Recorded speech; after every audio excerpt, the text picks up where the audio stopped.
Olá, ouvintes! Começando mais um episódio do Tá de Clinicagem, um podcast para residentes, internos e qualquer um que quer saber sobre clínica médica. Meu nome é Frederico Amorim. Meu nome é Pedro Magno. Eu sou o João Mendes. Eu sou o Rafael Coelho. E agora em vídeo, né, pessoal? Começando mais um episódio, não, pô. Esse episódio é diferente. Totalmente diferente. Sim. Olha pra câmera ou não olha pra câmera? Não, e é eu olá, sei. ouvintes ou olá, telespectadores? Nossa, meteu essa. Meti essa agora. Beleza. Mas aqui, estreando o videocast do TDC, né, fazer um podcast aqui pro YouTube, uma plataforma que a gente já tá crescendo, tá colocando coisa lá, e agora a gente trouxe o nosso podcast pra cá, né, pessoal? Top. Exato. Acho que era um movimento natural, né? Todo mundo aí do mundo podcast tá começando a fazer vídeo. A tristeza, Rafa, é a gente começar a fazer vídeo na hora que a gente tá mais calvo, né? Onde tem mais membros do TDC. O cara lançou essa logo no começo, primeiro vídeo. Ele lançou essa porque ele não é o calvo, né? As entradas só aumentam. Tá de brincadeira. Agora a gente- Edita aqui daqui a pouco, cara. A gente vai vai. ter que ver se a audiência vai cair com o vídeo, né? A pessoa já vai pro podcast, que já é pra escapar desse distúrbio visual, né? Mas beleza. Mas eu acho que a gente não pode deixar de falar aqui do Guia TDC, né, pessoal? Aproveitar, né, Aproveitar, né? A gente bolou esse serviço pensando em ajudar aí a medicina brasileira a facilitar você a ficar atualizado, a fornecer as condutas mais baseadas em evidência. É um serviço de revisão e atualização em clínica médica. O link para você saber mais sobre isso vai estar aqui na descrição do episódio. Vai lá, toda semana recebendo aí informações das melhores publicações de medicina do mundo. Tá muito legal, João. Tá muito boa a experiência. Eu fiquei como ouvinte, como assinante do guia essa semana. Eu ouvi o que vocês fizeram e, cara, a experiência é muito boa. Entra no site, no celular, eu ouço. Tem um trecho de podcast, né? E a parte escrita, eu vou acompanhando o que tá escrito ao mesmo tempo que tô ouvindo. Muito legal. É top demais. Boa, Rafa. E o Fred não começou o episódio por acaso, né? Exato. Hoje é um caso clínico e é um caso clínico de linfonodomegalia. Boa. Tá no título, né? Tá no título Tá aqui no título, agora, do lado do sininho ali, né? Beleza. Então, só pra quem não tá acostumado com esse tipo de episódio, quem começou agora, é um episódio onde só eu sei o caso e eles só sabem que é uma linfonodomegalia. Quem tá conhecendo o Tá de Clinicagem agora, né, Fred? A gente já tem vários episódios de caso clínico que são só o formato no podcast. Aham. Tem de maneira gratuita em vários agregadores por aí, Spotify, Deezer, um monte daí. E a ideia é essa, né? Eu, o João e o Rafa, a gente não sabe qual é o diagnóstico final, a gente só sabe que é um caso de linfonodo, a gente estudou o que fazer diante de uma linfonodomegalia, e só você sabe. E a gente aconselha os nossos ouvintes a ir pensando, raciocinando junto com a gente, o que vocês falariam se tivesse aqui na mesa junto com a gente, ó, uma informação que eles não falaram é tal, e aí já aproveita e bota aqui nos comentários, né? Porque o Fred vai entregar o caso em pedaços, né? Ele vai dar um pouco, a gente vai comentar, depois ele dá mais um pedaço, a gente comenta. Então, em cada alíquota dessa, você pausa e pensa o que você faria nesse Logo momento. depois que eu mandar, a pessoa pausa e fala o que eu pensaria aqui fazer. Né? E o mais importante é a jornada até o diagnóstico, né, pessoal? Então a gente vai fazer a abordagem, não é o diagnóstico em si o mais importante. E quantos blocos vão ser, Fredão? 4, eu acho.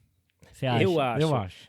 Lembrando que o Fred tem um histórico péssimo aqui no Muito podcast, obrigado. porque ele já escondeu um esquizócito no caso de anemia, né? Isso aí claramente não se Eu faz. só queria transmitir o que a gente Tá na sentiu na hora. maldade, O que né? vai acontecer Beleza. hoje, provavelmente. Ele vem para lascar quem vai discutir. Essa é a missão dele. Só a última coisa antes de começar o caso é que é a primeira vez em muito tempo que gravamos nós 4, né? Exato, exato. O TDC cresceu nesses últimos quase 3 anos de história, né? E um monte de gente foi agregando e contribuindo muito pro podcast. E aí a gente voltou agora os 4, né? Acho que tranquilamente faz uns 50, 60 episódios que a gente não faz. Tranquilo, E- mais ainda. Fechou. Bora? Bora. Vamos. Vamos lá. Estão preparados? Vai. Tá Vamos aqui, lá. ó. O bloco de nota já tá aberto. Fechou. Então o caso é de uma mulher de 40 anos que vem ao pronto-socorro com um quadro de dor cervical e nodulações no pescoço há 45 dias. Beleza. Junto com esse quadro, ela começou episódios de febre. Ela teve 4 dias de febre aferida de 38 graus, sudorese noturna e um quadro de artralgia em joelhos. Inicialmente, depois desses primeiros 4 dias, ela foi a um PS, recebeu sintomáticos e teve uma melhora parcial. Mas depois ela evoluiu com uma hiporexia importante, fadiga, dor cervical ao deglutir e começou a surgir uma nodulação agora na axila direita. Tá. Há 20 dias, ela teve uma piora grande desse quadro. Então ficou com mais hiporexia, não conseguia comer nada. Há 15 dias começou a ter lesões em mucosa oral, que ela fala que já melhoraram. E há 10 dias ela está acamada, tendo vômitos, pirose, regurgitação e diarreia. Ela fala 4 a 5 episódios de diarreia líquida. Nesse período ela teve lesões avermelhadas nos membros superiores que coçavam, mas que ela não deu mais detalhes. E tem um registro de que ela perdeu 20 quilos nesse período. Então, nesses 45 dias, a princípio ela perdeu 20 quilos. A gente está estimando aqui que ela tem 80 quilos, pelo menos. Ela teve alguns episódios de síncope nesse processo. Não teve tosse, dispneia, coriza, congestão nasal, mas ela teve um episódio de olho vermelho há 10 dias, com visão embaçada que já melhorou. Tá. Então, bem rico aí a história dela. Era só um caso de linfonodomegalia e você me traz tudo isso, né? Foi mal, cara. Obrigado. Vamos para os antecedentes? Vamos lá. De antecedentes, ela é HIV positivo com diagnóstico em 2007. Tem uma carga viral não detectada de 3 meses atrás e um CD4 de 307 também de 3 meses atrás. Ela também tem um diagnóstico de espondilite anquilosante. Esse diagnóstico foi feito com sacroileite, entesite e ela já teve 2 episódios de uveíte prévios. Tá muito hard? Assim, Cara, óbvio, né? Óbvio. Aqui Imagina, vai transplante de coração há 2 anos. agora- Que é isso, cara? não, a pessoa tá conhecendo o teste de clinicagem no YouTube, por exemplo. Vamos ver um casinho É um clínico. casinho né? tranquilo. Tranquilo, beleza. Que Tá é vendo isso? as nossas caras, né? Além disso, ela é hipertensa. E ela já teve 2 episódios de tuberculose ganglionar, em 2007 e em 2008, ambos tratados com RIP. Falou que completou os 6 meses. De medicação, ela usa zidovudina com lamivudina e dolutegravir. Beleza. E ela usa etanercept, que é um antagonista de TNF-alfa, há mais ou menos 8 anos. Faz 3 semanas que ela está sem usar. E ela usa, além disso, para hipertensão, losartana e anlodipino. Fechou. Exame físico, então. Exame físico dela, sinais vitais, só uma taquicardia. E aí, dia alterado, ela estava descorada, um pouco desidratada e tinha uma linfonodomegalia endurecida em cadeia cervical posterior à esquerda. Foi estimada em 2 centímetros, não aderida, e alguns linfonodos em cadeia cervical anterior bilateral. Não foi visto linfonodo nem em região inguinal, nem axila. Tinha umas máculas hipercrômicas em membros superiores, com sinais de descamação. O olho estava aparentemente sem alteração, não tinha úlceras orais, e o abdômen estava com uma dor difusa, mas sem nenhum local e sem nenhuma linfonodomegalia importante. Fredão, um caso difícil, né? Vamos respirar fundo aqui pra gente tentar achar quais são as informações importantes e quais são as que estão só atrapalhando ali. Fechou. Eu até bebi água aqui pra ver se eu penso em alguma coisa. É que nem quando o cara tá nervoso no pronto-socorro. Vamos fazer um eletro aqui, que sabe aquele eletro pra você pensar o que tá acontecendo. Pede um geralzão aí, deixa eu dar uma pesquisada Mas up-to-date. Você eu acho sabe que essa não... estratégia tá até descrita, né? O paciente vem no ambulatório, você não sabe direito o que está acontecendo, você pede os exames para ter um tempo para pensar e estudar. Tá descrito, tem artigo sobre isso, sabia? Mas eu acho que nesse caso é bom a gente retomar um conceito que a gente já falou algumas vezes no Tática Clinicagem, que é a representação do problema, né? Top. Que é basicamente tentar resumir as informações mais importantes, mas a gente não ficar com sobrecarga de informação, que esse caso já tem muito, né? Exato. E aí, Rafa, consegue fazer uma representação pra gente aí? Jogou a Vamos tentar. bola, você viu, né? Jogou a bola pro outro. Vamos tentar. Então a gente, João, tá de frente de uma mulher de 40 anos que ela começou um quadro de linfonodomegalia na região cervical e axilar há 45 dias. Ela evoluiu com febre, sudorese noturna, artralgia em joelhos e começou a ter lesões avermelhadas de membros superiores, máculas hipercrômicas e também lesões orais. Além disso, ela teve olho vermelho há 10 dias atrás. É uma paciente imunossuprimida, não por conta do HIV, ela tem HIV, mas que não está imunossuprimida por conta disso, está imunossuprimida porque ela faz uso de etanercept para tratar uma espondilite anquilosante. Boa. Tem um passado também de uma TB ganglionar em 2007, 2008, que parece, a princípio, que tratou adequadamente, mas a gente não tem certeza, que a gente não sabe também onde que ela tratou. Não foi no mesmo serviço. Resumindo, acho que é isso, pouca coisa, né? Isso, o exame físico não tem muitas coisas, né? Fred, só me diz quanto é que estava a pressão dela no exame físico? 130 por 90. Porque eu não falei que ela é hipertensa, né? Muda é alguma isso. coisa aí pra gente, isso aí? Eu acho que assim, é um caso que você olha e você não mata de cara o que a pessoa tem, né? Uhum. Você precisa pensar, vai ter Longe que precisar disso, fazer né? uma avaliação.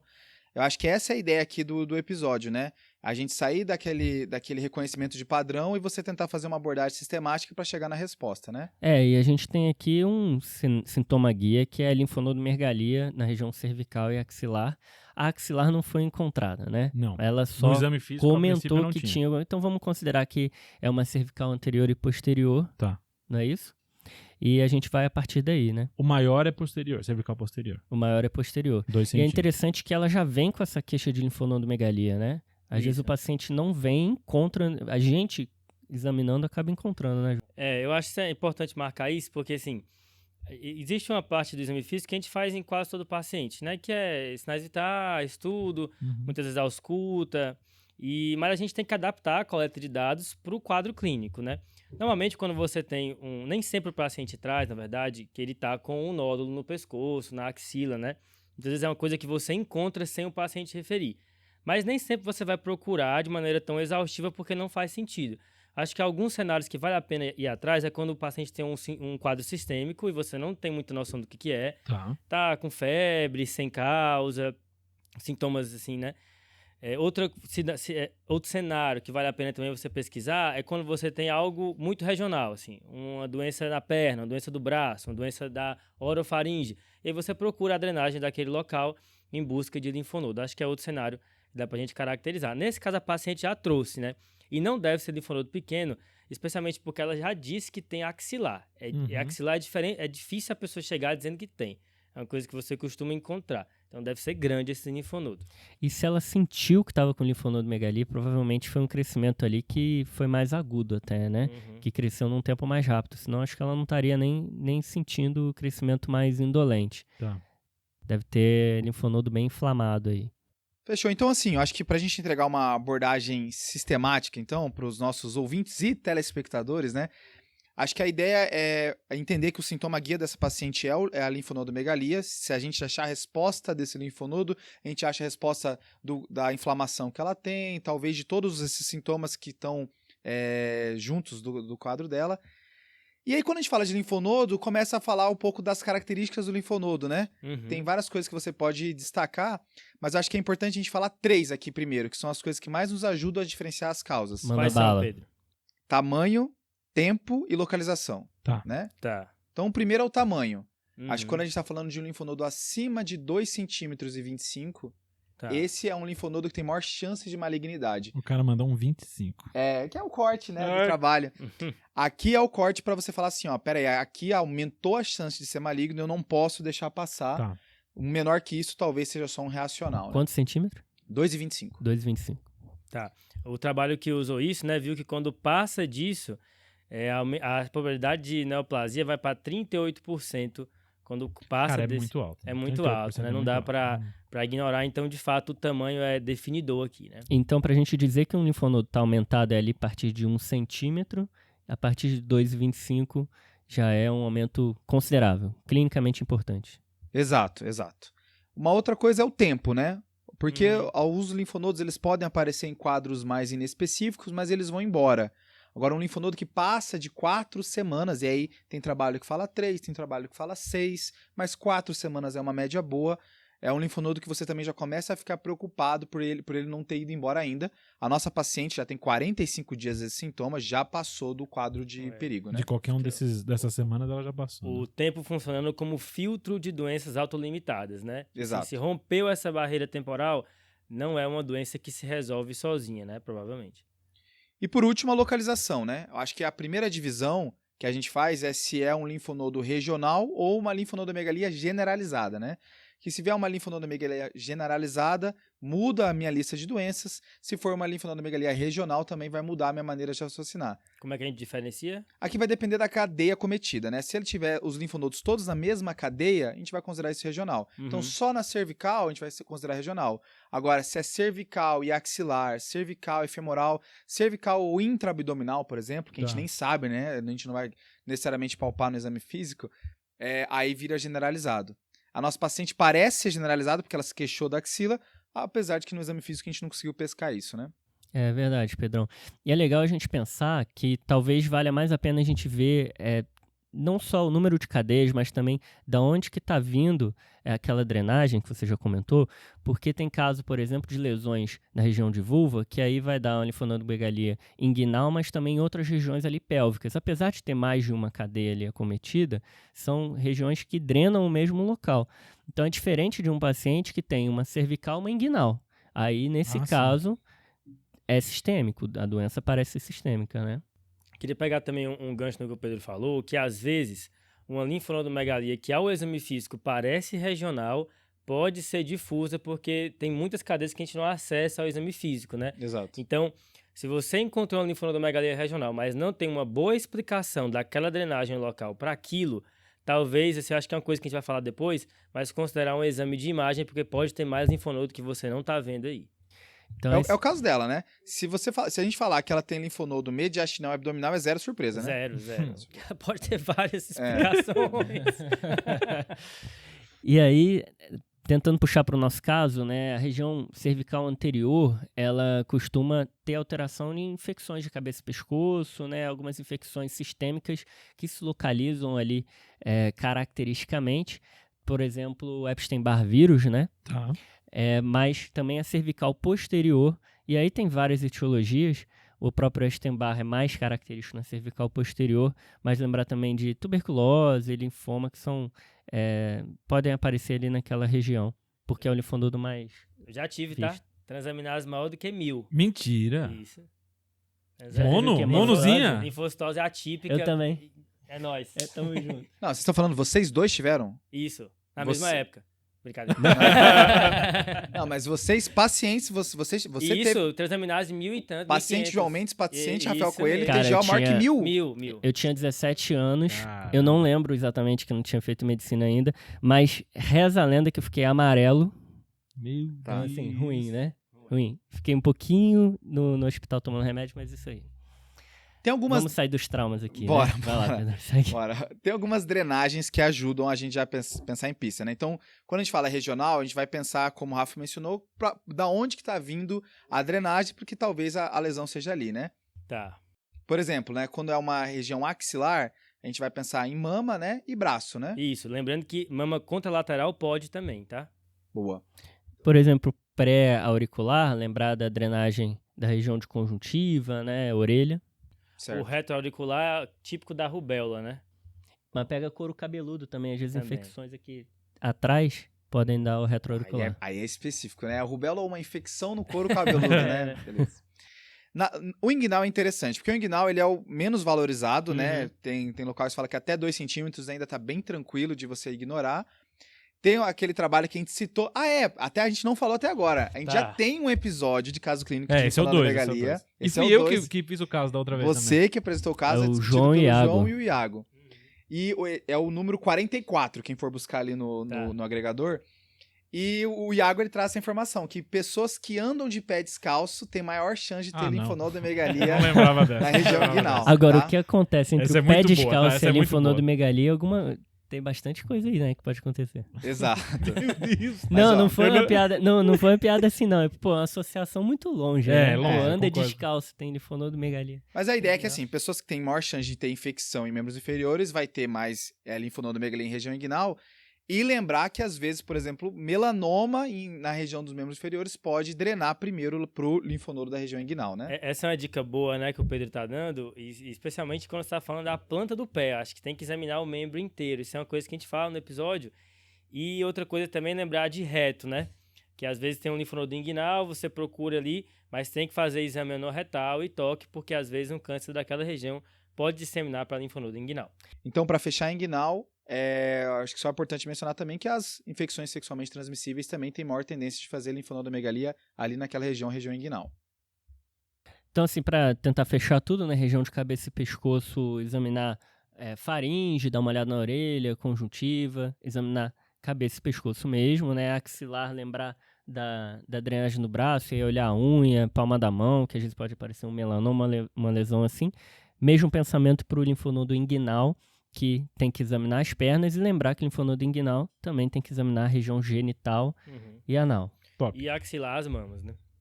Perfeito. Acho que a gente falou das 3 características importantes aqui. A gente falou de tamanho, tempo e localização, né? Faltou só uma cadeia, né, Pedrão? Que quando ela aparece, preocupa. Qual? Que é a supraclavicular. Exato. A supraclavicular é uma coisa meio mítica, assim. Eu tentei achar trabalhos recentes, assim, que respaldasse isso, mas tem trabalhos mais antigos que falam que quando tem acometimento da cadeia da supraclavicular, a chance de malignidade é muito alta, principalmente em pacientes acima de 40 anos de idade. E aí tem uma questão do lado, né? Onde o lado direito drena mais coisas torácicas, então mama, pulmão, e o lado esquerdo, que é o famoso Virchow, né? Ele mesmo. E aí ele drena mais coisas abdominais, né? Então aumenta muito a chance de malignidade quando você tem na região supraclavicular. Fechou? Boa, É isso aí, fechou. beleza. Então a gente falou de tamanho, tempo e localização. Tem outras características do linfonodo que elas não auxiliam tanto, né? Apesar de que a gente escreve na hora de fazer o exame físico, mas elas não auxiliam tanto. Então, Aderência a planos profundos. isso, é porque é inespecífico, às vezes não tem uma correlação muito boa. Eu acho que tá, você acha que não tá, né? Aí tem a consistência também, que quanto mais pétreo, pior, mas também é uma coisa subjetiva.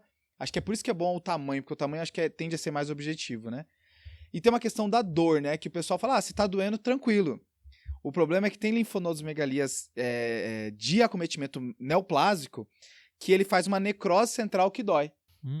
Esse é o ponto. E aí, então, às vezes, dói tá tranquilo, mas às vezes dói e é de fato uma coisa ruim. E também né? tem outra coisa, né, Pedrão? Quando cresce muito rápido, distende a cápsula do linfonodo. Boa. Então aí dá dor. No caso dessa nossa paciente aqui, a gente não tem o tamanho, né, por enquanto. Não sei se a gente vai chegar a ter. No se exame você físico, tem o pessoal achou que era mais ou menos 2 centímetros. mais ou menos 2 centímetros. Tá. Um cervical posterior. Mais ou menos 2,25 exato, no centímetros. exame físico é Exame 2.3 físico, ou 2.2. Não, foi assim, o cara Beleza. pegou assim, ó... Mas E beleza. a gente sabe que o tempo foi ali de 45 dias, não foi um tempo tão rápido assim, né? Mas por ela ter sintomas no linfonodo, me faz pensar que cresceu rápido esse linfonodo aí. Uma coisa assim, a gente falou várias etiologias diferentes para linfonodomegalia, né? A gente falou de causas infecciosas, a gente falou de neoplásicas. Eu acho que é importante a gente tentar organizar agora, pelo menos, quais são os grupos de doenças que causam linfonodomegalia. E tem um mnemônico famoso que a gente cita no episódio 44, que é o Miami, né? Isso. Uhum. Que acho que é o único mnemônico que teria que ter a letra M 2 vezes e a letra I 2 vezes, né? Mas acho que foi o jeito deles acharem, né? Tá. Mas vamos lá, M de malignidade. Tá. E aí, tanto o linfoma como que é o principal, uma coisa que as pessoas pensam direto, mas até outras neoplasias sólidas fazendo metástase linfonodal. O I de infecção, né? Beleza. Que aí tanto infecções virais, né? Classicamente Epstein-Barr, citomegalovírus, mas qualquer infecção viral pode dar linfonodomegalia. E lembrar das infecções virais, das infecções que são mais crônicas, né? Tipo HIV, infecções bacterianas, lembrar de tuberculose, principalmente aqui no Brasil, e infecções fúngicas também. Terceiro, tem as causas autoimunes, né? Uhum. Como um carro-chefe aqui. O lúpus, né? Mas lembrar que Sjögren também pode fazer. E um comentário que a gente vai fazer depois é que o Sjögren ele tem uma associação com linfoma. Então, às vezes, uma doença que faz uma linfonodomegalia, ela se associa com outra que também faz. Então, M de malignidade, I de infecção, A de autoimune. O segundo M agora é miscelânea, né? Que Tá. É roubada. Esse é sempre Não, roubado, cara, é eu sempre roubado. odeio. É porque são mnemônicos, fica de 15 letras, Rafa. A mnemônico Aquele tem miscelânea, cara. Não tem um mnemônico pra granuloma que é todas as letras do alfabeto? De A a Z. Então, aqui no miscelânea, o principal quadro aqui vai ser sarcoidose, né? Uhum.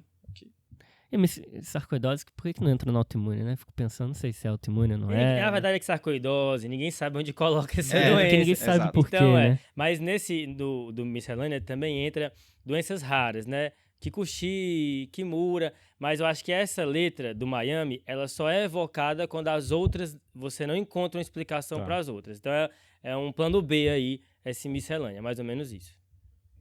E o último I, que é diatrogênico, que é onde o grande representante aqui são medicações, né? Tem Tá. remédios que causam Eu sempre linfonodomegalia. acho isso bizarro, um remédio que vai causar linfonodomegalia. Estranho demais.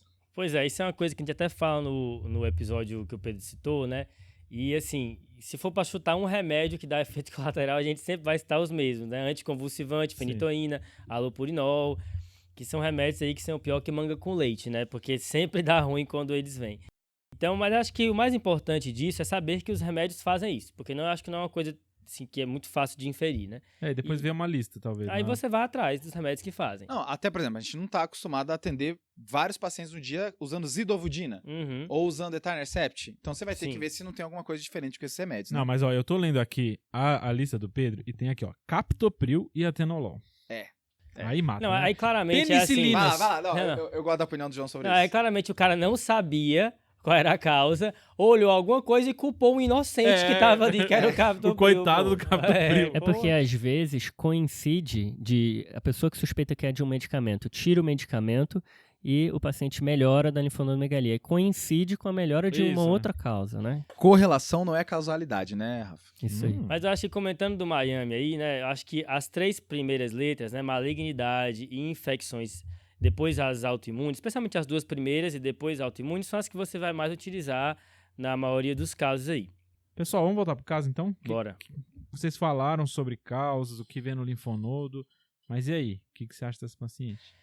Primeira coisa, Fad, você falou que ela foi no PS já, né? Foi uma vez. A gente sabe o que foi prescrito pra ela? Não sabemos. Acho que essa informação... Está escrito como sintoma. Ela descreve como algumas medicações sintomáticas, mas não sabe dizer qual. Porque acho que é importante essa informação por 2 coisas, né? Ela teve uma diarreia depois, né? Será que isso foi por uso de antibiótico? Essa é uma dúvida. Mas mais importante que isso, e tem até um posicionamento da Sociedade Americana de Médicos de Família, é saber se foi prescrito corticoide para ela nessa ida ao PS. Ficou a mesma dúvida na época, a gente não sabia. Porque isso pode atrapalhar tanto biópsia, pode atrapalhar o curso da doença, mascarar sintomas, atrapalhar o tamanho do linfonodo, que é uma característica que diferencia para a gente. Então, se essa receita tiver em algum lugar, a gente puder olhar para ela, vai ajudar bastante. É legal ver também se ela não fez uso de nenhum antibiótico, né? Porque às vezes em alguns pacientes tem uma causa tipo tuberculose que respondem parcialmente a um antibiótico, e aí o paciente parcialmente melhora e depois para de tomar e piora novamente e atrapalha todo o diagnóstico. Isso. Boa. Fechou. Então, essa dica é boa, né? De evitar antibióticos sem motivo, né? Ok. E evitar corticoides sem motivo também, né? Uhum. Eu acho que, pensando no caso dela, e tentando já organizar pelo Miami ali, né? Então, malignidade. Pacientes HIV têm maior risco de malignidade independente da sua imunossupressão, né? Perfeito. Então, mesmo com o paciente com CD4 bom, carga viral indetectável, que é o caso dela, CD4 não é dos melhores, mas ok, né? Ela ainda tem maior risco de malignidade do que pessoas sem HIV. Uhum. Então, esse é um ponto. Ela pode ter um linfoma, alguma coisa nesse sentido. Da parte de infecção, ela já teve TB ganglionar, né? Uhum. E aqui eu acho Duas que vezes. Não, e aí vale a gente falar um mantra do TDC aqui no primeiro videocast, que é a maior risco de você ter uma coisa é você já ter tido ela antes, né? Exatamente. E... Isso vale para chifre também, né? Exato. E lembrar que acho que vale a pena a gente ver se ela teve essa TB ganglionar naquela época, se ela estava imunossuprimida ou não, né? Porque ela diagnosticou HIV em 2007, Foi que próximo você da falou, época né? do diagnóstico de HIV. Aí ela teve TB ganglionar, provavelmente abriu o quadro assim, A diagnosticaram gente assim. não tem esse histórico. 2008 aquela teve ideia de que- novo? Porque tem aquela ideia, né, Rafa, que quem tem TB tem que ir atrás do HIV, e quem Isso. tem HIV tem que ir atrás da TB, né? Talvez Pois é. seja por aí, né? E talvez entender em que momento que ela começou a tratar o HIV adequadamente. A gente não tem o histórico de CD4 e carga viral dessa época. A gente só tem até 2011, mais ou menos. E a gente não sabe quando que ela começou. Ela falou que começou um pouco depois, a gente não sabe quanto tempo depois. Beleza. Ao mesmo tempo, ela usa um anti-TNF, ela pode ter outras infecções oportunistas agora também, né? Como você mencionou, Rafa, que ela é imunossuprimida, né? Então, a lista de infecções aqui é uma lista que é difícil a gente findar no caso dela. Uhum. E tanto infecção quanto malignidade causa esse processo inflamatório bizarro que ela tem, né? Onde ela não tá acamada de tão inflamada que ela tá. É meio que isso, né? Exato. Acho que esse ponto do Pedro é muito importante. Assim, quando você olha um paciente com linfonodo aumentado, estimar a chance de ser um câncer é algo que vai te ajudar, porque te diz quão rápido ou quão perseverante você tem que ser na busca da causa, né? Ela tem algumas coisas que falam a favor disso, como eu já mencionou. Na idade, tá passando dos 40 anos em geral, fala a favor. A duração por mais do que 4 semanas, né? O fato de ser generalizado também fala a favor. A localização a gente mencionou e o fato de ter sintomas sistêmicos, né? E aí você vê, ô João, que tem relação com aquilo que o Pedro falou, né? Porque olhando só o linfonodo dela, o linfonodo, se ela tiver característica inflamatória, não vai me afastar longe disso de ser um câncer, né? Uhum. Então, Exato. importante lembrar disso. E outra coisa que o Pedro cita também é o fato de que uma causa, às vezes, chama a outra, né? Então, por exemplo, o HIV tanto aumenta a chance de linfoma como aumenta a chance de tuberculose. Perfeito. Então, é coisas que, às vezes, vão se juntando. Uma coisa que eu fiquei na dúvida é esse negócio dela estar acamada, Uhum. sabe? Por isso que eu te perguntei da pressão, porque tuberculose é uma doença que pode afetar a adrenal, ela tem mancha hipercrômica e está acamada e teve síncope, né? Então, será que, essa é só uma dúvida, né? Será que não é já uma insuficiência adrenal? Acho que pesquisar hipotensão postural para essa paciente valeria a pena no PS. Foi pesquisado? Não, naquele momento não. Até porque ela já teve até síncope, não foi? Exatamente, Teve algumas sincopou, síncopes. mancha hipercrômica, já teve tuberculose, então acho que talvez ser tomado corticoide ou não, então são coisas que vão levantando essa suspeita, sabe? Acho que, assim, finalizando Miami, o A, ela tem já uma doença autoimune, né? Aham. E que pode explicar o olho vermelho dela, que ela já teve no passado, 2 mas vezes, e tá sem usar os remédios recentemente, mas a impressão que dá é que a gente não vai conseguir fechar tudo como uma doença autoimune aqui no quadro dela, pensando na velocidade da inflamação que ela tá, né? Parece mais os outros quadros. Miscelânea, não penso nesse primeiro momento para ela e nem medicamentoso, né? Acho que, como a gente mencionou, vale a pena revisar os remédios, mas a princípio agora não. Se fosse uma paciente que viesse com febre, linfonodomegalia e artralgia só, daria até para pensar em sarcoidose, na miscelânea. Mas ela tem tantas outras coisas que justificam essa artralgia, esse quadro mais sistêmico, que realmente não está longe de ser a primeira hipótese aí. E acho que um outro comentário, né, que é, como todo caso, e ainda mais esse, é separar o que você precisa explicar, agora e o que você não precisa, né, até em concordância com o que o Pedro falou. Tipo assim, acho que esse olho vermelho, tudo bem, aconteceu, mas já se resolveu. Tá. Talvez a gente não precise se apegar nele agora. Talvez valha mais a pena ir atrás do linfonodo e dependendo do que for levantado na investigação, a gente pesca coisas que já passaram pela gente para tentar explicar tudo. Perfeito. É isso aí que você comentou também, João, das síncopes, né? Acho que é super importante pensar em insuficiência adrenal, ainda mais se o caso vem do Fred. Mas o paciente está com diarreia, vômito, tem muita coisa aí para explicar essa queda do estado geral. Deve ter sido uma paciente que chegou bem desidratada, Ela tava com astenia assim. uma astenia intensa. Eu acho que assim, é uma paciente que não escapa de ser internada para investigar, né? Não. Imagina, não consegue andar, né? Talvez seja dar o primeiro suporte ali, hidratar a paciente, tratar alguns sintomas, talvez evitar o corticoide nesse momento e depois ver o que sobrou de sintoma e a partir daí seguir investigando, né? Boa, Rafa. Agora eu só queria... Isso que o Pedro falou é muito importante. De cara, assim, essa paciente provavelmente vai internar, a pessoa está acamada, entendeu? Sim. Às vezes o pessoal quer pedir exame e se não vier um exame muito alterado, não vai internar. Não tem como. Mas se você não Meu tem amigo, como. a paciente está acamada. É que nem um paciente Há que 10 não... dias. Exato. Como não vai internar, entendeu? Então, provavelmente vai ser internada sim, mas isso não escapa você já iniciar, né? Bater o centro da investigação aí no PS, né? Bater o centro aí, né, do futebol. E aí eu acho que a gente pode pedir alguns exames para ela agora, né? Isso, vamos lá, Tá. né? Eu acho que exames iniciais que eu acho que vale a pena é uma hemograminha, né? Sim, sempre, né? Citomononucleose, linfocitose atípica, mas até o próprio neoplasias como linfoma podem fazer alteração. Acho que o hemograma cai bem para ela. Uhum. Pensando nessa astenia importante, eu quero ver disfunção orgânica nela também. Então, Uhum. função Legal. renal, função hepática vai cair bem aqui. Uhum. Sorologia é um caso que vale sempre a pena, né? A gente, É. assim, o caso não ficou redondo de cara, já vale a pena ter sorologia pra você partir. Apesar dela já ter o quadro de HIV, mas será que ela tem alguma outra coisa? Sim. E aqui vale o destaque pra sífilis, que faz a linfonodomegalia, né? Então, aqui cai bem pra ela. Uma coisa que eu fico na curiosidade é a imagem. Isso. E aí, assim, ela menstrua ainda, Fred? Menstrua. Tá. Por que essa pergunta da menstruação e da imagem, né? Porque provavelmente a gente vai pedir uma tomografia para essa paciente, né? É a investigação inicial com imagem do paciente adulto com linfonodo.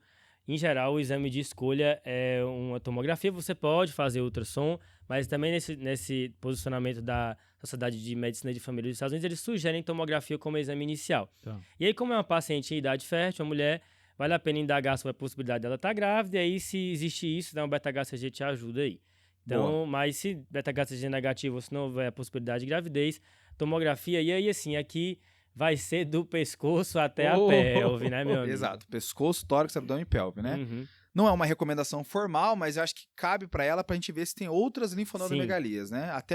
Até porque tem uma questão que a gente vai mencionar depois da próxima alíquota do Fred sobre biópsia ou não biópsia, e é importante saber qual é o pior linfonodo que ela tem, né? Isso, né? Acho que casa um pouco disso e a gente tentar entender melhor o caso dela, saber se tem outros acometimentos. Lembrar que o tórax vai ajudar, né? Se a gente está pensando que pode ser tuberculose, até infecções fúngicas, pode ter acometimento do tórax, que ela é oligossintomática, nem reparou, né? Não tem tosse, não tem dispneia, né? Acho que uma coisa que vale a pena é repetir, né, a carga viral e o CD4, que tem 3 meses, né, o último, e ela abriu o quadro dentro desse período. É claro que se ela tivesse com carga viral indetectada e com CD4 bom há 3 meses e parou recentemente de tomar o remédio, ela ia ficar ainda um período bem, mas vale a pena repetir. Ela fala que teve uma aderência boa nesse período. Nesse período mesmo, ela prostrada, ela conseguiu tomar as medicações. Só esse a mais aí pra vocês. Acho que entra também eletrólitos, né? Ela toma losartana, existe a possibilidade de insuficiência adrenal, acho que entra na conta. Com agulograma também, né? Provavelmente vai ser biopsiada, acho que já fica aí de base, que o pessoal gosta de pedir. Eu pediria também um eletro, né? Porque é um paciente que teve síncope, apesar de ser uma paciente jovem, tem algumas causas mais raras, tipo, que acometem o sistema de condução cardíaco, por exemplo, sarcoidose. E aí, não sei, de repente ela teve essa síncope porque ela teve alguma alteração de condução aí a partir da doença que está aparecendo. Top. Boa, Rafa. Manda os exames, Fred. Tá, vamos lá então. Os exames dela, a gente tem um HB de 12 com um VCM de 102. Aí chamou no AZT aí, né? O leuco de 2.800 com neutrófilos de 1.200 e linfócitos de 1.091. Tem plaqueta de 198.000. Uma creatinina de 0,83, normal, uma ureia de 24, e aí PCR e VHS aumentados os dois, 42 de PCR e 66 de VHS. Os eletrólitos delas estavam normais, a gente não tem função hepática desse momento, ela não tem nenhuma descrição prévia de alteração hepática, e o eletro dela tinha uma taquicardia sinusal. Beleza. De sorologia que vocês pediram, então, sífilis não reagente, ela foi feita hepatite B e C que também deram negativos. Beleza. CMV, BV e toxo, os 3, ela tinha IgG positivo, o IgM negativo dos 3. Tá bem. E a imagem, como é que tava? Cara, a gente tem foi feita uma TC de tórax, cervical, abdômen e pelve. O que a gente tem aqui são múltiplas linfonodomegalias cervicais, supra e infraclaviculares. No tórax tem linfonodomegalia axilar bilateral, a maior medindo 1,7 cm à direita, o parênquima pulmonar sem alteração nenhuma. Abdômen e pelve, linfonodomegalia nas cadeias ilíacas externas bilaterais, com aspecto confluente, sendo a maior à direita de 3,5 cm por 1,5. Alguns cistos hepáticos e renais sem caráter neoplásico. É isso que a gente tem de imagem. Só uma coisa que vocês não perguntaram, mas ela é uma professora na escola primária. Tá. Ela nasceu em Salvador, na Bahia, mas veio para São Paulo aos 9 anos de idade. Ela mora em São Paulo desde então, não tem nenhuma viagem recente, mas às vezes ela vai para o sítio da tia dela em Cotia, que é uma cidade próxima do interior aqui de São Paulo. É claro que o infecto ia fazer isso. Vocês não perguntaram, eu fiquei esperando, ele falou fungo. Ela comeu esfirra, a esfirra é de queijo, de frango, não né? teve contato com camelos, então camelpox aqui não é uma Tá bem. Pra quem ouviu o episódio de Monkeypox sabe o que a gente tá falando. Exatamente. Né? Mas, de fato, o comentário do Fred é pertinente, porque, assim, existem muitas exposições profissionais ou não, hobbies, né, que podem tornar o paciente mais suscetível a algumas doenças que causam linfonodo. Acho que das famosas, né, por exemplo, paciente jardineiro, aumenta a chance, ou mexe com plantas, né, aumenta a chance de esporotricose. Paciente que mexe com aquário, aumenta a chance de micobactério marino, né. Paciente que tem gatos, especialmente gatos filhotes, aumenta a chance de doença da arranhadora do gato. Então, não precisa... histórico rural aqui em São Paulo, né, e em alguns outros locais do Brasil, paracoccidioidomicose. Então, tem que perguntar, então, o que faz ocupação e se teve viagem recente. E aí, a partir das hipóteses, talvez perguntar algumas outras exposições. Eu penso em 4 exposições, sabe, Rafa? Eu penso em infecção, se teve algum quadro infeccioso recente ou contato com alguma infecção, uma pessoa recente. Viagem e trabalho, né? Ver se a pessoa teve alguma exposição. Medicamento, que a gente já mencionou. E imunização, né? Uma pessoa que boa. se imuniza, ela também pode ter linfonodomegalia, né? Ela não tomou vacinas recentes. É verdade, isso deu até uma confusão aí na época da vacinação de Covid, porque muita mulher fez mamografia depois de ter tomado a vacina. E aparece um aparece linfonodo lá, né? linfonodo. Cara, top, eu não sabia disso. E tem até recomendação para adiar um pouco, mas é qualquer vacina, né? Não é só a do Covid. E tem até posts do Tade Clinicais sobre isso Tem que o Fred post. não viu, né? Exato. Ele acabou de entregar. Claramente passou aqui. Fechou. Ô Fred, a adrenal foi descrita nessa tomografia? Cara, não foi descrito. Tá. Só pra lembrar, no exame físico agora, o olho tava normal? O olho tava normal. Tá, só lembrar que sarcoidose pode fazer olho vermelho também, né? A espondilite anquilosante que o paciente tem pode fazer acometimento, Uhum. mas sarcoidose, que é uma causa de linfonodomegalia, também pode se apresentar dessa maneira. Tem muitos acometimentos oculares da sarcoidose. Esse é um episódio pro TDC também, né? É olho vermelho. O olho vermelho, né? Até pra gente usar essa TV aqui, né? Botar um Opa, olhão ali. É top, é top. Vem, esse aí vem forte. Que tá super bem utilizada, né, hoje. Ainda... Calma, uma coisa de cada vez. Ainda do caso, assim, lembrar que, apesar do HIV estar controlado, né, o Etanercept aí aumenta a chance de tuberculose, é algo que a gente tem que ficar ligado também nesse caso. E eu fiquei intrigado aí que você contou que ela falou que tinha lesões avermelhadas e quando viram no hospital não era bem assim, né? Já tava Isso. mais hipercrômica, como é que foi? Isso, a equipe da Dermato deu uma olhada, eles acharam que fazia parte do processo inicial. O processo inicial ela tinha, eles imaginaram, né? Lesões eritematosas que depois ficaram acastanhadas, pela coceira começaram a descamar. Porque eu te perguntei isso porque se Só elas em ainda- membros superiores. só em membros superiores. Porque se elas ainda tivessem em atividade as lesões, bem avermelhado, com algum aspecto de serem mais agudas, aí nesse momento que a biópsia de pele teria mais rendimento, né?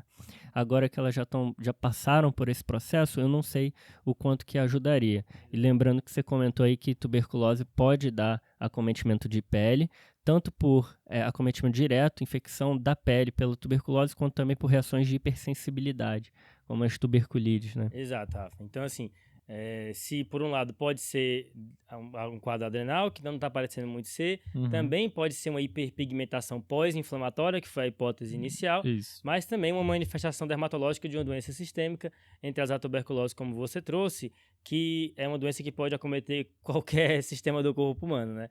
Eu acho que uma manifestação clássica de tuberculose na pele é o lúpus vulgar, que tem esse nome lúpus vulgar, que gosta de pegar a face, mas não é lúpus, é um acometimento de tuberculose. Mas tem as tubercúlides, né, que são manifestações aí de uma tuberculose oculta muitas vezes. Os 3 tipos de tubercúlides é o eritema endurado de Bazin, Famoso. que é mais em membro inferior, né? O líquen scrofulosorum e eu tô pescando aqui, hein? Eu tô vendo As pápulas Isso, necróticas. e Pápula e necrótica, a né? tuberculite pápulas necróticas, né? Não sei se foi o caso dela. Só outra coisa que a gente comentou desse caso é que ela tem uma macrocitose, né? Tem. E o AZT tipicamente faz macrocitose, Boa. então acho que é uma coisa pro ouvinte ficar ligado. Tem outro remédio que classicamente faz muito macrocitose também, que é a hidroxiureia. Então guarda esses 2 para você. Top. Então essa informação assim de um VHS aumentado, no diagnóstico dessa paciente da doença atual, você acha que não tem nada a ver, né? Isso é o VCM, né? Eu falei o quê? VHS. Não, VCM. Tá perto. Segue o jogo aí. Fechou. Então, assim, acho que no momento onde a gente tem esses exames iniciais e não fechou nada, né? Uhum. Acho que por enquanto a gente já tava se ensaboando pra ir pra biópsia. E vocês acharam linfonodo em um monte de lugar que vocês não sabiam, né? Acho que talvez isso, né? Acho que confirma a ideia que era uma linfonodomegalia generalizada, E né? tirou algumas hipóteses, talvez. Sífilis, etc. E aí é tiraram. uma doença que parece ser ruim, né? Preocupa.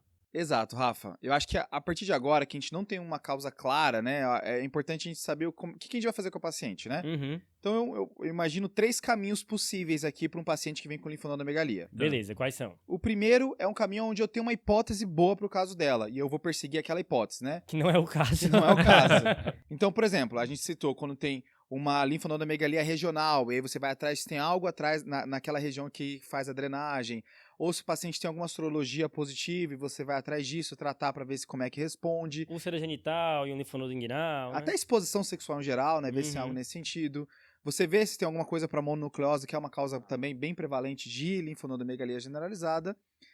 E até mesmo se tem outras manifestações, por exemplo, de tuberculose. Se ela tivesse no ATC de tórax um acometimento pulmonar e a Sim. gente fosse pedir um BAR, algo nesse sentido, que são exames mais fáceis de ser pedidos do que ir na biópsia, né? Que é o que a gente está pensando. Beleza. Só que ela não tá nesse Tá. grupo.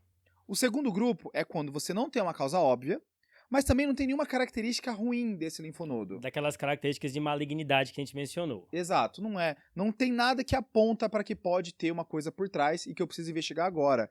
E aqui a estratégia que você pode adotar é avaliar esse paciente e esperar 4 semanas Tá. para ver se esse linfonodo vai persistir ou se novos sintomas vão aparecer. Tá. E ela já tem mais de 4 semanas de doença, a doença está só progredindo e, Uhum. além disso, ela tem várias características que o João já mencionou de linfonodomegalia, que pode ser uma causa mais grave, né? Só para o ouvinte ter na cabeça, quem seria esse paciente? É uma pessoa jovem, com a linfonodomegalia num local que não assusta, que é recente e que não é grande. Exato. Né? Pronto. Então, talvez eu consiga seguir essa pessoa, dar o tempo ao tempo e ver se isso melhora. A gente chegou a mencionar, né? Tamanho, tempo e localização, né? Uhum. Talvez lá atrás, na história dela, há 45 dias atrás, quando ela foi naquele pronto-socorro, apesar dela ter HIV, tava um HIV controlado, e ela tava com uma febre, uma sudorese noturna e tinha um pouco de artralgia. Então, talvez ela se enquadrasse nesse paciente que pudesse talvez aguardar. E eles É. podem ter seguido essa estratégia naquele momento, né? E agora a gente tem que mudar a conduta e ir atrás, né? Beleza. Aí vem o terceiro caminho, que eu acho que é óbvio, né? Se eu já não tenho uma hipótese boa e se eu não vou poder esperar, agora eu vou ter que biopsiar. Agora não dá pra guardar, tem que biopsiar. Isso. Eu acho que a primeira lição é que a biópsia ela tem que ser feita é uma mistura, né? Onde você tenta casar o pior linfonodo possível Uhum. e o linfonodo com mais fácil acesso, né? Uhum. Também não pode ser um de fácil acesso, mas que não tem características ruins. Mas se você conseguir um que seja fácil de alcançar e que tenha características ruins, como esse da inguinal que ela tem, que é um linfonodo mais de 3 centímetros e também não é para ser tão difícil de chegar, me parece ser um bom linfonodo para ir atrás. O duro é quando o pior linfonodo tá do lado da horta, né? Ah, já aconteceu isso comigo, viu? É. E aí o pessoal corajoso queria fazer, a gente ficou. Exato. Então acho que é sempre bom você tentar casar essas duas informações, né? Boa. E aqui o linfonodo que é maior dessa paciente na tomografia é o inguinal, né? Isso. Só que o inguinal é um linfonodo que o pessoal encrenca às vezes, né? É ruim, Porque né? muitas vezes ele vem reacional e tudo. Mas olha, eu vou te falar que é o maior, né? 3,5. Os linfonodos cervicais e axilares não são tão grandes, né? Não. Cara, eu acho que se for pra escolher um aqui... Esse é o tipo de coisa, João, que às vezes você pode ir lá na radiologia, conversar com o radiologista e falar assim, cara, qual que você acha que é o que tem mais associação à doença? Cara, é porque Porque às vezes eles conseguem ver através do formato do linfonodo e tudo mais qual é o pior, né? tem o supraclavicular também aí, né? Que eu não sei. Pode ser. E aí a gente vem na discussão agora sobre qual é o tipo de biópsia, né? Isso. Aí essa dá briga demais. Que é, assim, acho que pra... Tira ou não tira, né? Exato, né? A gente tem a punção por agulha fina. Tá. A gente tem a Que é a biópsia, a PAF, né? A gente, que é você, enfim, com a agulha bem fina e aspirar o linfonodo, um exame citológico, eu vejo a célula, não vejo a arquitetura, não é um exame histológico. Tem a biópsia excisional, que eu tiro o linfonodo inteiro, né? Esse sim é histológico. E tem o meio do caminho. E tem o nem eu nem tu, né? É. Sabe? Que é o que eles só chamam de core biopsy, né? Isso. Que é tira um naco ali do linfonodo, né? O suficiente pra ver a arquitetura, né? Com uma Exato. agulha, como se fosse uma agulha mais grossa, né? A discussão que tem aqui é que parece que a agulha fina ela consegue ter uma acurácia razoável para vários diagnósticos, né? Tem Tá. trabalho mostrando uma acurácia acima de 80%, às vezes até próximo de 90%, para fechar algum diagnóstico. O problema é que o diagnóstico que a agulha fina não consegue fazer, ou não consegue pelo menos dar nome e sobrenome, é linfoma. Isso. Então, Que é quando uma você... doença que muitas vezes vem com linfonodomegalia, né? Isso. Então, quando você tem uma suspeita de linfoma, o ideal é você não ir para agulha fina, é você ir para outro quadro, porque às vezes pode aparecer só nesse exame citológico, como se fosse só uma hiperplasia reativa e na real ser um linfoma por trás. Porque linfonodo é lugar que tem linfócito, né? Então, se você olhar uma célula que é um linfócito, você tem que olhar a arquitetura, como que você está distribuindo ali. Boa. Até para definir que tipo de linfoma que é. Exatamente. Então, se há suspeita de linfoma, talvez seja melhor você avançar para um outro diagnóstico, seja a core biópsia ou a biópsia excisional. Acho que a última ressalva é que quando você está falando só de lesões no pescoço e você não consegue definir se é linfonodo ou se é massa, existe muito argumento de você primeiro ir para uma agulha fina ou para uma core e evitar fazer a biópsia excisional de cara, porque nisso você pode atrapalhar o tratamento de uma neoplasia de cabeça e pescoço. Uhum. Então, porque existe toda uma estratégia cirúrgica por trás disso, que você vai lá e tirar esse linfonodo pode atrapalhar. Então, se você tem dúvida se é linfonodo ou se é massa, às vezes uma biópsia pontual seja melhor e depois fazer uma ressecção. Fazer um passo a passo ali, né? Isso. Só que ela já tem características de linfonodomegalia. Se a gente for na inguinal, é bem tranquilo da gente biopsiar, ou de preferência incisional, porque ela tem maior risco de linfoma, né? Sim. Acho que esse é um ponto importante aqui. Acho que aqui vai ser ou core biopsy ou excisional. Certo. Esse inguinal aí chama atenção pelo tamanho, mas eventualmente se outra localidade tiver também um tamanho expressivo e for acessível, a gente vai lá. E não tem nenhuma outra lesão orgânica, né? Essa tomografia mostrou que não tem alteração em lugar nenhum. E ela também não tem nenhuma insuficiência orgânica, nenhum outro acometimento. É isso, né? Nesse momento não. Só inflamadaça, né? Só tá super inflamada, com um monte de linfonodo, com VHS PCR aumentado. Por enquanto é isso que a gente tem numa paciente imunossuprimida. Então pode ser um monte de coisa mesmo. Você falou aí que não tem esplenomegalia. Não tem esplenomegalia. E também não tem alteração de plaqueta, nada disso. Plaqueta normal, não tem espleno nem hepatomegalia. Tinha um leuco um pouquinho mais baixo, né? Não sei se vocês notaram, mas 2.800. Tá leucopênica mesmo. Com uma neutropenia leve aí, 1.300. 1.200, né? Por aí. Beleza. Bora arrancar um pedaço então, Fred? Bora, vamos lá. Foi feita então uma biópsia do linfonodo inguinal, foi feita uma core, tá? O que vem na biópsia?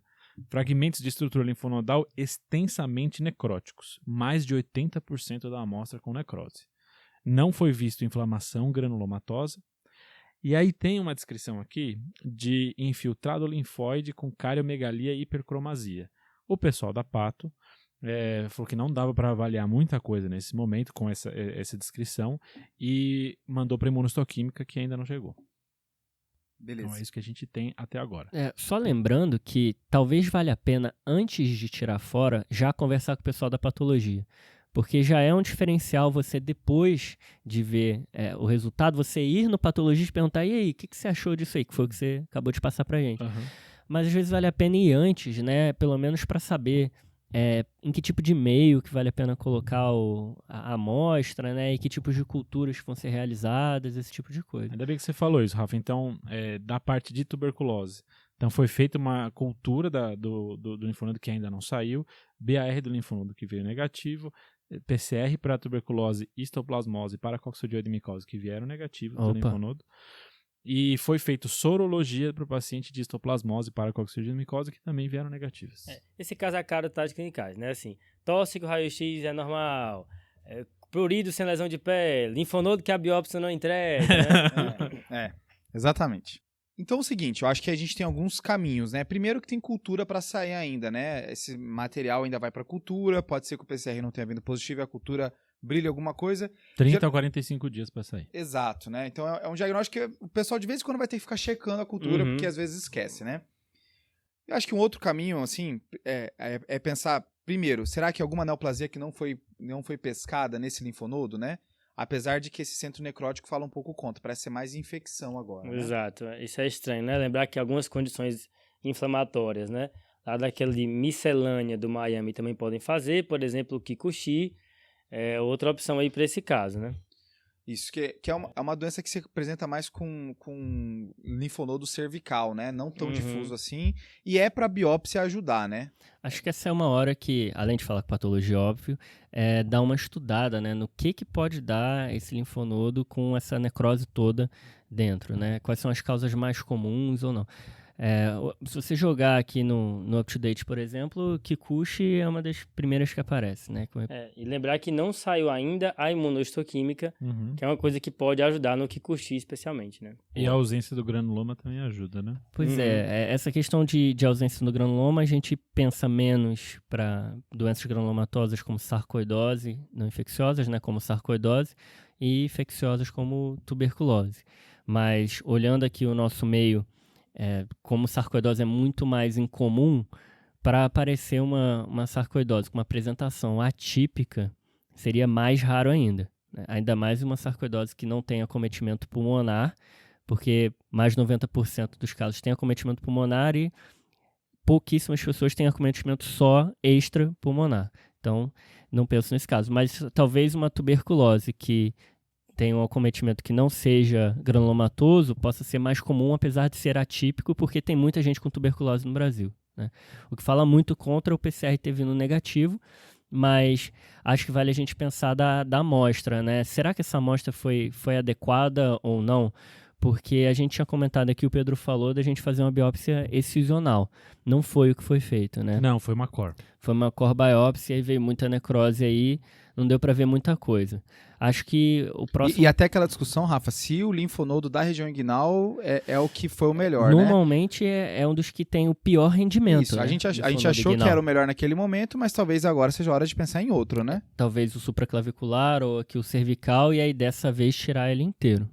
Eu acho que esse, Acho que esse é o que esses são próximo os passo, caminhos. né, Pedro? Aguardar a imunohistoquímica, aguardar as culturas, ficar de olho nisso e ir para um outro linfonodo e fazer uma biópsia agora para tentar tirar a arquitetura inteira, né? Tá. Exato. E as hipóteses aí seriam alguma infecção que a gente não descobriu ainda, né? Sim. Uma doença inflamatória tipo Kikuchi. E aí, neoplasia, assim, talvez ainda linfoma, né? Mas não tem nenhuma outra neoplasia que está muito na cara. Lembrar que no último caso de linfonodo, o Fred deu uma rasteira com a neoplasia... Qual era o diagnóstico final? Gastro, Não pode cara. falar as Não suas conte, notícias. não Ah, As suas é notícias, verdade, as suas verdade. notícias. Spoiler alert! Mas então pode ser ainda dá pra ser uma neoplasia, né? Dá. Fala menos a favor de ser uma metástase pro linfonodo, mais a favor para ser ali da linfoma, do próprio sistema linfático. Tá, pessoal, então assim, o que aconteceu nesse momento? E assim, segura tratamento empírico, não faz nada por sim. enquanto, né? Antibiótico, corticoide, porque podem atrapalhar. Se o paciente não está deteriorando, a gente pode ainda observar e aguardar as investigações. Boa. O que aconteceu nesse momento? Essa paciente, ela mantinha uma progressão do quadro, ela muito sintomática, e a preocupação principal da equipe que estava vendo era a tuberculose. Porque uma paciente já teve 2 tuberculoses linfonodais, ela é HIV e usa um anti-TNF, então ela tem muito risco para Sim. tuberculose. E aí, na época, foi pesquisado, que nem vocês comentaram, coisas que causam necrose mesmo sem granuloma na biópsia. E em locais em que tem alta taxa de incidência de tuberculose aparece muito, mesmo sem o granuloma. Sim. Então, naquela ocasião, foi optado por começar RIP empírico. Tá. Então, diferente do que a gente comentou aqui, também tem todo o contexto que estava na época, né? Mas começou RIP empírico. É Isso, porque o você que... partiu do princípio que ela não estava piorando, né? Isso, é. Você comentou isso, é É, verdade. se ela Por isso que eu tivesse deixei piorando, esse que ela estava piorando. O que, assim, ok, mas isso não pode fazer com que você ache que o diagnóstico está dado. Perfeito. A ideia é assim, começa o RIP empírico, espera a imuno. É uma medida temporizadora. Se a imuno não disser o diagnóstico, vamos para outro linfonodo. Exato. Foi isso que foi pensado na época. Começou o RIP. Essa paciente começou então um quadro alguns dias depois de náusea, vômitos e confusão mental e icterícia. Fez um AST de 1.200 com LT de 1.500, cefalopatia hepática e renina alargada. Então, ela fez uma insuficiência hepática secundária ao RIP. Foi quase para transplante, Tá. convulsionou, ficou entubada. E aí isso foi suspenso o RIP, pensando que foi feito empírico, mas como teve muito dano da paciente, foi suspenso e vamos repensar esse diagnóstico. Só uma dúvida, a gente tinha falado que você tinha pedido para ver se tinha insuficiência orgânica e tal. Antes tinha Isso avaliação antes? Não tinha. Porque a A gente tinha primeira pedido, dele tinha pedido, mas não tinha na descrição do prontuário. A primeira avaliação hepática dela é essa. Acho que o Rafa está pensando será que isso não faz parte do quadro clínico e não a reação aos remédios, né? Aí foi feita a suspensão do RIP. Essa paciente, enquanto ela estava em todo esse processo, saiu a imunohistoquímica. A imunohistoquímica disse o seguinte: o presente imunoperfil em conjunto com os achados histopatológicos é compatível com proliferação celular linfóide atípica de imunofenótipo T, alto índice proliferativo, podendo corresponder à neoplasia linfoproliferativa do tipo linfoma não Hodgkin. Mas o material está extensamente necrótico, prejudicando essa avaliação diagnóstica. Recomendamos nova biópsia.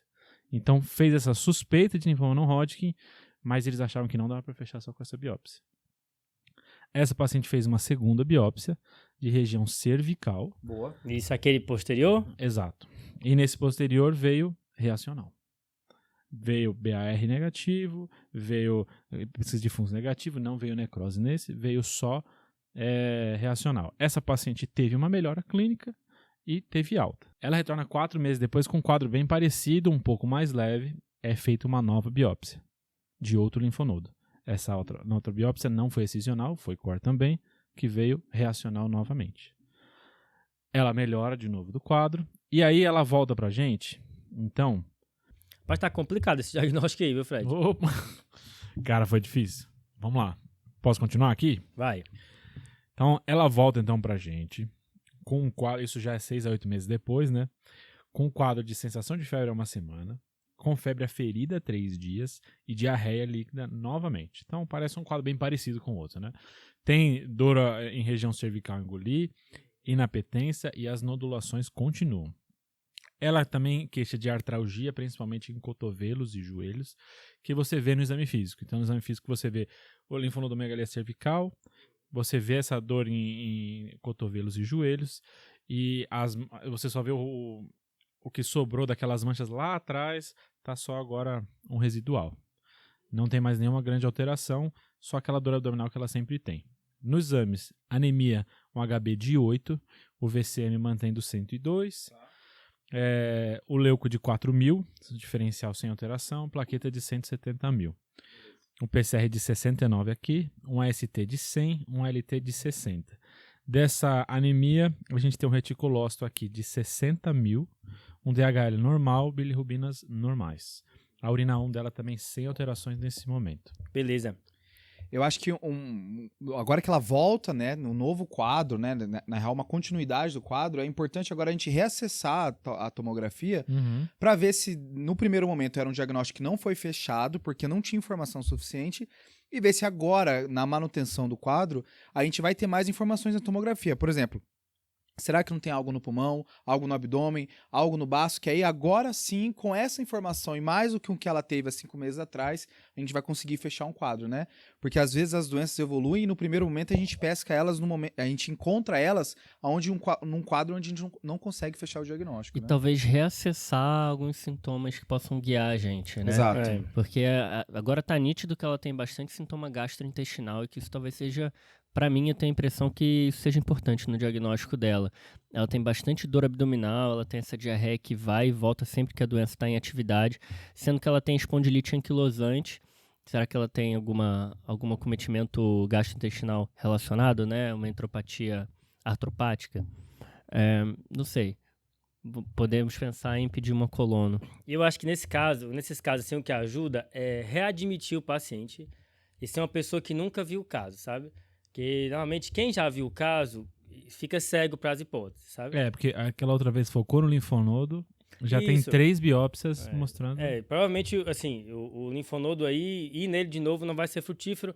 Uma coisa que me deixa um pouco de dúvida é que doença de Kikuchi, que foi uma coisa que a gente considerou, o ideal é você direcionar o patologista que isso é uma hipótese. E isso não foi direcionado. Porque a imunohistoquímica é específica, né? Então, acho que é importante mencionar isso também, sabe? Mas, de fato, a gente já bateu na porta do linfonodo algumas vezes e ele negou a resposta pra gente. Então, acho que a gente tem que bater em outra porta agora e trato gastrointestinal parece uma porta aí que vai ajudar. Aproveitando que a gente está falando dos linfonodos, aquelas culturas que tinham sido feitas em todos os linfonodos vieram negativas. Culturas para micobactéria, fungo, etc. Para a surpresa de 0 pessoas. Eu acho que assim, eu concordo com o Rafa na hora de valorizar outros sintomas, né? E acho que são 2, assim, né? Tem a artralgia, mas ela tem já esse quadro de espondilite, então a gente não sabe o quanto não é manifestação.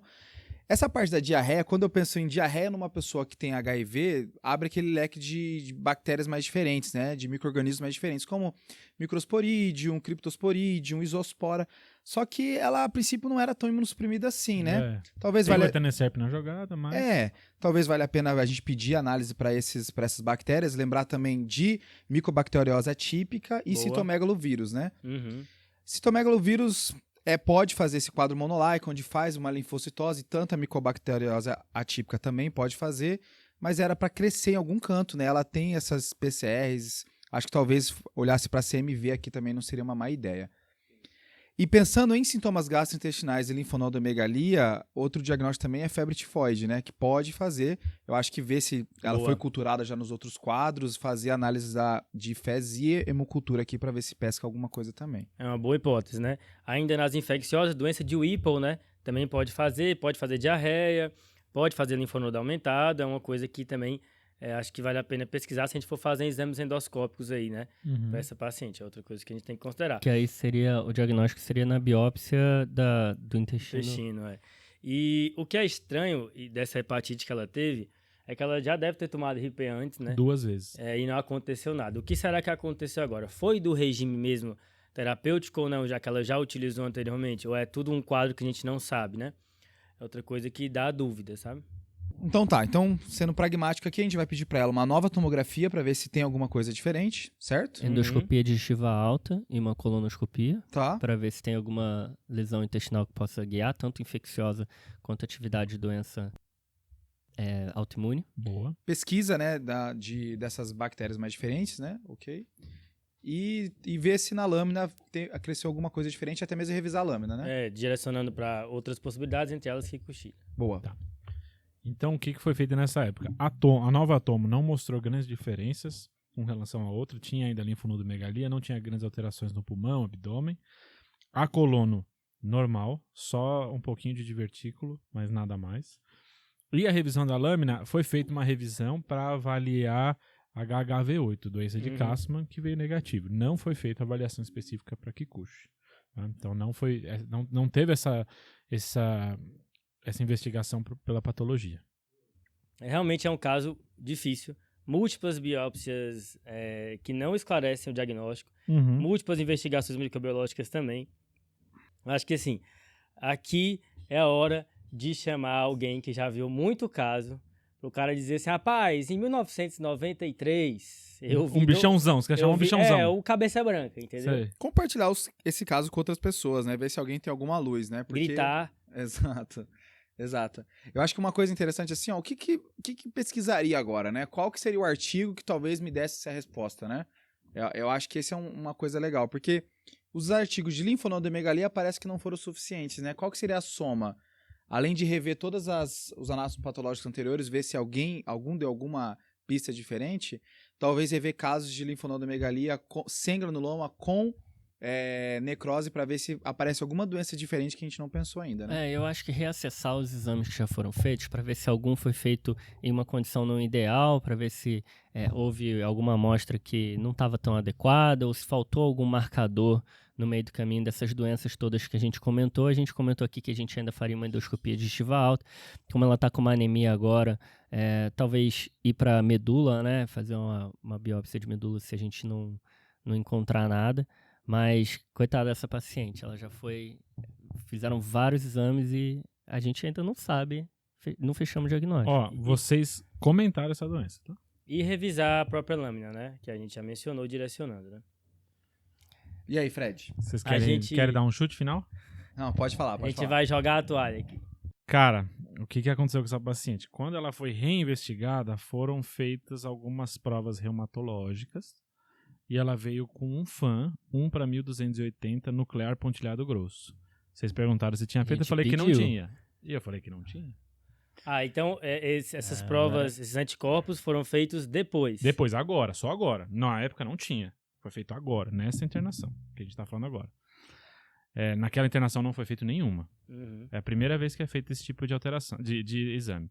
Então ela tem um FAM, 1/1280, um RNP positivo, um anti-SM positivo, um anti-RO negativo, um anti-LA negativo e um anti-DNA negativo. Porém, existe um efeito colateral do etanercept que faz positividade de autoanticorpos, inclusive FAM e anti-DNA. Então ficou essa suspeita. Será que esses autoanticorpos são possíveis? Porque ela não parecia fechar tanto para lúpus naquele momento. Só que, como não tinha nenhuma outra coisa para investigar, acabou sendo feito o tratamento empírico para ela e ela melhorou com um corticoide.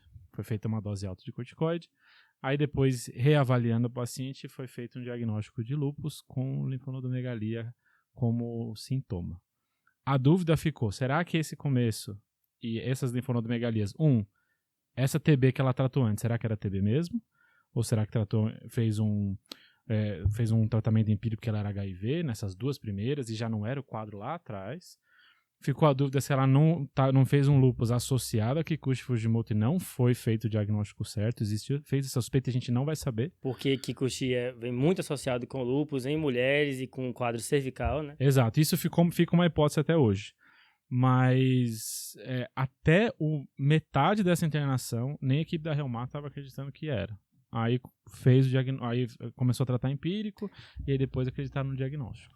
É porque o lúpus induzido por anti-TNF às vezes faz acometimento renal, ela tem urina 1 normal, né? Ela tem Mas é porque normal. o anti-TNF faz eles positivos, não lúpus, né? Ele Entendi. só dá a positividade deles, por isso que eles ficaram nessa dúvida. Entendi. É difícil até dizer mesmo que viu?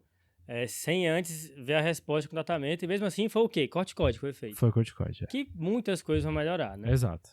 Aí, assim, mais pra frente, ela teve episódios de neutropenia, ela chegou a ter episódios de plaquetopenia e teve episódios de artrite. Quando ela teve esses episódios de artrite, mais episódios de neutropenia, plaquetopenia. Teve as alterações imunológicas, ela tem tanto FAM quanto anti-RNP, quanto anti-SM, aí acabaram fechando como lúpus mesmo. Então ficou uma paciente com HIV, espondilite, lúpus, que teve linfonodomegalia secundária ao lúpus. Se a gente parar pra pensar lá no início, né, que você comentou que, que remédio que fez que pode ter feito corticoide e atrapalhado o diagnóstico, né? Que a gente poderia pensar aqui? Ou uma doença autoimune que acabou fazendo corticoide no meio do caminho e melhorou, ou faz o corticoide e pode melhorar transitoriamente ali um quadro linfoproliferativo, né? Um linfoma. Essa paciente vai ter que seguir sendo acompanhada, né? Se não aparecer mais nada, ela continuar bem. Ela com esse continuou medicamento. bem com a medicação, isso já faz mais de 4 anos aí que ela teve esse diagnóstico. Então não era um linfoma. Exato. Ela já teve mais de 12 biópsias de linfonodo, todas reacionais, tirando essas primeiras com necrose e a suspeita de linfoma. Até porque depois. o quadro abriu muito agudo, né? Se fosse um linfoma abrindo muito agudo, ele não viraria um linfoma indolente depois. Uma coisa que ficou de depois de suspeita 4 do anos. pessoal na época é ela ter esses quadros de melhora e piora, né? De ser algo que faz exacerbações. Aí a reumato falou, não, calma aí, vamos tentar investigar, tá estranho. E aí que foi feita essa solicitação. Mas até aquele momento, então ela teve 3 internações, ficou 8 meses e não foi feita essa investigação inicial, até porque ela já tinha espondilite. E isso acho que incomodou muito, dela já ter tido uma doença reumatológica e a pessoa investigar outra reumatológica. Eu só queria dizer que foi outra rasteira aqui que a gente tomou, porque a gente pediu fã, tá? E Mas eu falei Eu que queria não falar tinha. isso. mas é difícil de engolir esse caso, tá? Difícil de engolir, que é só lúpus, isso daí. Muito difícil. Eu vi um caso de lúpus que se apresentou com linfonodomegalia abdominal, só que ele tinha outros comemorativos que chamavam mais atenção, sabe? Tinha hemograma e urina 1 alterada, né? Que aí, por ali, o pessoal conseguiu pescar o quadro mais clássico, assim, Sim. né? Mas muito bom, acho que deu pra revisar bastante coisa aqui. Se não Eu vi fosse a cara de lúpus- decepção de vocês. Obrigado, fiz meu trabalho. O Fed, ele vem aqui pra fazer isso. Obrigado. Exato. Se não fosse lúpus, você pensaria em algo autoimune. Né? Exato. Mas eu Estaria acho nessa gaveta. que fica aí toda a investigação do caso, a estruturação da abordagem de um quadro de linfonodomegalia, que é a principal lição desse caso, né? E o raciocínio diagnóstico até o Eu desenrolar. acho que linfonodomegalia com autoimune a gente pensa menos, né? Acho que por isso que ficou um pouquinho mais fora. E mesmo com ele recidivando, essa paciente... Eu acho que o que confundiu mais é porque é um linfonodo, a gente pensa menos em autoimune e por ela já ter uma doença autoimune antes. Acho que isso talvez tenha deixado vocês menos pensando em autoimune. Eu sei que vocês chegaram a falar no começo de pedir, mas não tinha o exame da época. Fechou. Maravilha. Fechou. Abrindo o videocast em grande estilo. Exato. Uma decepção geral. Exato. Fechou então, hein? E aí, acho que pra encerrar o episódio, né, a gente não vai ter desafio. O salve, acho que seria bom um salve pras pessoas que nos ajudaram com essa gravação, né? Então, rapaz. Guilherme Os Moura, bastidores. que tá nos bastidores, João Urbano, que tá nos bastidores aí, Valeu. apertando os botões Valeu. aí. E eu acho que é isso. Fechamos? Nosso Fechado. primeiro videocast e o podcast. Fechamos, aqui. galera. Foi um prazer. É bem legal. A gente Foi um começamos com uma latinha de Pringles, botando um microfone de lapela e agora tá aqui nesse estúdio com vocês. Mó prazer. Foi um prazer Obrigado aí pra aqui todo ser mundo. decepcionado nas câmeras pelo Fred. E lembrar, pessoal, que o YouTube aqui fica mais fácil, sabe, de comentários, né? Quer complementar alguma coisa que a gente falou e não mencionou, alguma coisa que vale a pena acrescentar nesse caso? Eu acho que não é lupus. Vai ser o primeiro Exato, comentário. Exato. Se chegou até aqui, escreve essa frase. Fechou? Beleza? Valeu. Fechado. Galera, Falou, assinem falou. o quê? Falou, valeu. Falou.